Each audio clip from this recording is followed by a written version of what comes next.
ডাকসু নির্বাচন অনুষ্ঠিত হবার 4 দিন পর তথা 13 সেপ্টেম্বর 2025 শনিবার ঢাকা বিশ্ববিদ্যালয় প্রশাসন কর্তৃক প্রকাশিত বিজ্ঞপ্তি অনুসারে ভোট গণনা মেশিন এবং সফটওয়্যারের নির্ভুলতা ও বিশ্বাসযোগ্যতা যাচাইয়ের সময় নির্দিষ্ট কয়েকজন শিক্ষক ও টেকনিশিয়ান উপস্থিত থাকলেও ভোটার ও প্রার্থীদেরকে এই বিষয়ে মোটেও অবহিত করা হয়নি।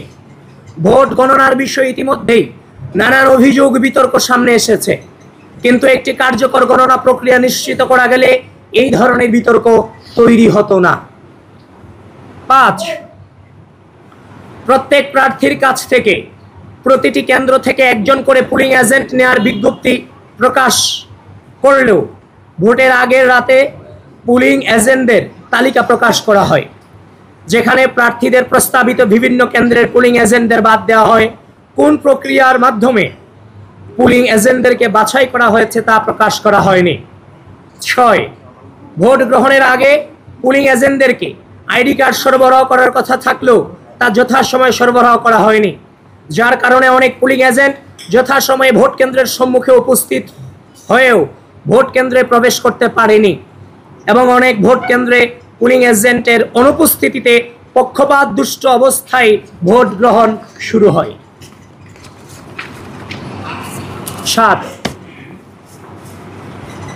একটি নির্দিষ্ট প্যানেল বাদে সকল প্রার্থী ও প্যানেলকে জানানো হয়েছিল যে 8টি ভোট কেন্দ্রে ভোট গ্রহণ হবে, কিন্তু ভোট গ্রহণের দিন দেখা যায় যে 8টি ভোটিং এরিয়ায় মোট 18টি ভোট কেন্দ্রে ভোট গ্রহণ করা হচ্ছে, যে কারণে ওই নির্দিষ্ট প্যানেল ব্যতীত আর কোনো প্রার্থী বা প্যানেল 18টি কেন্দ্র অনুসারে পুলিং এজেন্ট নিয়োগ করতে পারেনি। 8, ডাকসু হল সংসদ নির্বাচনে কোন প্রক্রিয়া অনুসরণ করে পুলিং অফিসার নিয়োগ দেওয়া হয়েছে সে বিষয়ে অস্পষ্টতা রয়েছে। চিফ রিটার্নিং অফিসার কর্তৃক পুলিং অফিসার নিয়োগ করার কথা থাকলেও তাদেরকে ঢাকা বিশ্ববিদ্যালয় প্রশাসন কর্তৃক নিয়োগ দেওয়া হয়েছে বলে তিনি জানিয়েছেন। নির্বাচনী আচরণবিধি সম্পর্কে ন্যূনতম ধারণা না থাকায় অধিকাংশ পুলিং অফিসার নির্বাচনী আচরণবিধি সম্পর্কে সাংবাদিকদেরকে ভুল তথ্য দিয়ে প্রার্থীদের বিরুদ্ধে আচরণবিধি লঙ্ঘনের ভুয়া অভিযোগ তুলে নির্বাচনকে প্রভাবিত করেছেন, যার ভুক্তভোগী আমি নিজে, সেটা আপনারা অবশ্যই জানেন। আমি যখন টিচার্স ক্লাবে সকালে যখন প্রবেশ করি, রিটার্নিং অফিসার যিনি সেখানে ছিলেন তার অনুমতিক্রমে এবং তিনি দায়িত্ব নিয়ে আমাকে সেখানে প্রবেশ করিয়েছেন এবং বিভিন্ন বুথগুলো আমাকে দেখিয়েছেন, কিন্তু দুঃখজনক হলেও কিছুক্ষণ পরেই আমি শুনতে পাই যে বিভিন্ন পত্রিকাতে ছয়লাভ হয়ে গেছে যে ছাত্র দলের মনোনীত ভিপি প্রার্থী তিনি আচরণবিধি লঙ্ঘন করে ভোট কেন্দ্রে প্রবেশ করেছেন। আপনাদের মেইন স্ট্রিম মিডিয়াগুলোকে পর্যন্ত বিভ্রান্ত করতে বাধ্য করেছে। মানে ব্যাপারটা এমন দাঁড়িয়েছে যে আগে ছাত্রলীগ ভোট কেন্দ্র দখল করত, ছাত্র দলের ভিপি প্রার্থী জোর করে ভোট কেন্দ্রে প্রবেশ করেছে, যে যেখানে আছেন আপনারা সবাই আসুন, ভোট দান করুন, ছাত্রদলকে প্রতিহত করুন। ব্যাপারটা ওরকমই ছিল এক প্রকার। এই যে নেগেটিভ ইম্প্যাক্ট আমাদের উপরে পড়েছে নির্বাচন চলাকালীন সময়, এবং কি যেখানে গঠনতন্ত্রের স্পষ্ট উল্লেখ আছে আমাদের সেখানে যাওয়ার ভিপি জিএসদের সেখানে প্রদর্শনী করার অধিকার আছে, এই যে আমাদের উপর যে অন্যায় হয়েছে এর বিচার কি হওয়া উচিত, এর দায়ভার কে নেবে? এই পরিকল্পিতভাবে প্রতিটি স্তরে স্তরে আমাদেরকে এভাবে বাধার সম্মুখীন করা হয়েছে। শুধু এটা নয়, এই পুলিং অফিসাররা ভোট কেন্দ্রের সামনে 41 জন প্রার্থীকে ভোট দেওয়া তো এটা সহজ কোনো ব্যাপার নয়। 41টা ব্যালট পেপার কি কোনোভাবেই মনে থাকবে? থাকবে না। তো আমাদের যে ব্যালট পেপারগুলোর নাম্বারগুলো দিতে গিয়েও এই পুলিং অফিসাররা আমাদেরকে বারবার মবেশ স্বীকার করেছে। সুতরাং এই দায়ভার কার? এটা পরিকল্পিত ছিল। 9, নিরাপত্তা ও ভোট সংশ্লিষ্ট দায়িত্বে থাকা কতিপয় অতি উৎসাহী বিএনসিসি, রোভার স্কাউট ও গার্লস গাইড সদস্যের ভূমিকা ইতিমধ্যেই প্রশ্নবিদ্ধ হয়েছে।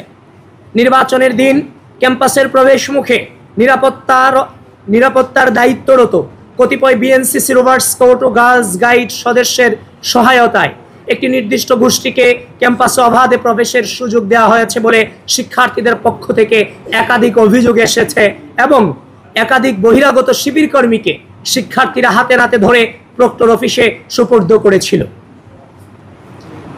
10, ভোট গণনার সময়ে পুলিং এজেন্টদেরকে কার্যত নিষ্ক্রিয় ভূমিকা পালন করতে বাধ্য করা হয়েছে। ভোট গণনা প্রক্রিয়ার সাথে পুলিং এজেন্টদেরকে যথাযথভাবে যুক্ত না করায় এবং প্রক্রিয়ায় ত্রুটি থাকার প্রতিবাদে বাংলাদেশ জাতীয়তাবাদী ছাত্রদল সমর্থিত প্যানেলের সকল পুলিং এজেন্ট সহ অধিকাংশ প্রার্থীর পুলিং এজেন্ট রেজাল্ট শিটে স্বাক্ষর না করেই ভোট কেন্দ্র ত্যাগ করেছেন। 11 ডাকসু ও হল সংসদ নির্বাচনে অস্বচ্ছ ব্যালট বাক্স ব্যবহার করার কারণে বিভিন্ন অভিযোগ ও বিতর্ক তৈরি হয়েছে। তাছাড়া অধিকাংশ বুথে নির্বাচনের দিন বেলা 11টার পর থেকে বেলা 11:30টার পর থেকে মার্কার পেন না থাকায় ভোটারদেরকে বল পেন দিয়ে ব্যালট পেপারে ক্রস চিহ্ন দিতে হয়েছে। বল পেনে ক্রস চিহ্ন দেওয়া ভোটগুলো ওএমআর মেশিন সঠিকভাবে রিড করতে পারেনি বলে অনেক ভোট গণনা করা হয়নি বলে পুলিং এজেন্টরা লক্ষ্য করেছিলেন। একটি নির্দিষ্ট সময়ের পরের ভোটগুলোতে বল পেন ব্যবহার করে পরিকল্পিতভাবে ভোট নষ্ট করার হীন চেষ্টা ছিল কিনা তা নিয়ে অধিকাংশ প্রার্থীর মনে শঙ্কা তৈরি হয়েছে। এছাড়াও ভোটার চিহ্নিত করার জন্য আঙ্গুলে যে মার্কার কালি ব্যবহার করা হয়েছে সেটি অস্থায়ী কালি হওয়ার কারণে একই ব্যক্তি একাধিক ভোট দিয়েছে কিনা সে বিষয়ে শিক্ষার্থীদের মনে সন্দেহ দেখা দিয়েছে। প্রিয় সাংবাদিক ভাই ও বোনেরা, উল্লেখ্য আইন ও বিধি অনুসারে উপরোক্ত নিয়ম ও অসঙ্গতি সমূহের বিষয়ে বারবার সংশ্লিষ্ট কর্তৃপক্ষকে অবগত করে সমাধানের অনুরোধ করলেও তারা কোনো কার্যকর পদক্ষেপ নেননি, বরং ইচ্ছাকৃতভাবে কালক্ষেপণ করে চলেছেন, যার ফলে ডাকসু হল সংসদ নির্বাচন 2025 ইতিহাসের পাতায় একটি নেতিবাচক প্রশ্নবিদ্ধ নির্বাচন হিসেবে ঠাঁই পাবার দিকে এগিয়ে যাচ্ছে বলে আমরা মনে করি। গণতান্ত্রিক মূল্যবোধের ধারক বাহক যে সংগঠনের সকল পর্যায়ের নেতাকর্মীদের সুদীর্ঘ সংগ্রাম ও সর্বোচ্চ আত্মত্যাগের উপর ভিত্তি করে বাংলাদেশ গণতান্ত্রিক পুনরুজ্জাগরণের দিকে এগিয়ে যাচ্ছে, সেই বাংলাদেশ জাতীয়তাবাদী ছাত্র দলের প্রতিনিধি হিসেবে গণতান্ত্রিক প্রক্রিয়াকে এভাবে ভুলুণ্ঠিত হতে দেখা আমাদের জন্য চরম হতাশাজনক ও কষ্টদায়ক। আমরা তারপরও আশা রাখব যে ঢাকা বিশ্ববিদ্যালয় প্রশাসন গণতান্ত্রিক মূল্যবোধের অন্যতম স্তম্ভ স্বচ্ছতা ও জবাবদিহিতার পথে ফিরে এসে উপরোক্ত অনিয়ম এবং অসঙ্গতি সমূহের বিষয়ে যথাযথ তদন্তপূর্বক সকলের সামনে সত্য উন্মোচন করবে।